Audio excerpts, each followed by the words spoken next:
बातमी जतमधून उमदीत विविध विकास कामांचे उद्घाटन जत तालुक्याचे विद्यमान आमदार माननीय गोपीचंद पडळकर यांच्या शुभ हस्ते होणार। सोमवार दिनांक 16 नोव्हेंबर रोजी दुपारी 4 वाजता हा उद्घाटन सोहळा या ठिकाणी संपन्न होणार आहे।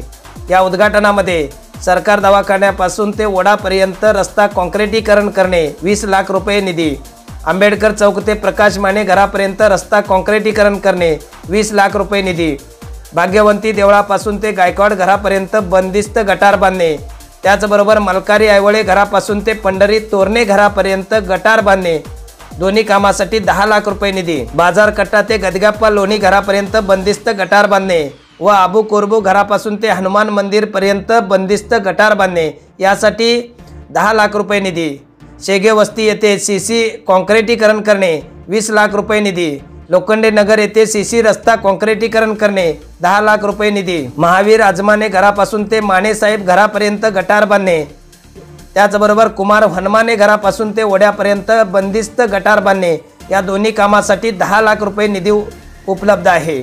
त्याचबरोबर आईसाहेब चौक येथे व्यायाम साहित्य पूजा करणे 7 लाख रुपयाचा निधी आहे। उमदी येथील आयुष्यमान आरोग्य मंदिर सुशोभीकरण करण्यासाठी 56 लाख रुपयाचा निधी मंजूर करून दिलेला आहे। असे एकूण 1,63,00,000 रुपयाच्या विविध विकास कामांचं उद्घाटन जत तालुक्याचे विद्यमान आमदार माननीय गोपीचंद पडळकर यांच्या शुभ हस्ते उमदी येथे होणार आहे।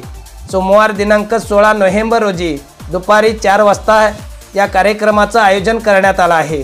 तरी उमदी परिसरातील सर्व भाजपप्रेमी बंधू आणि भगिनींनो मोठ्या संख्येने उपस्थित राहावं असं आवाहन संजय अण्णा तेली यूथ फाउंडेशनच्या वतीनं करण्यात आलं आहे।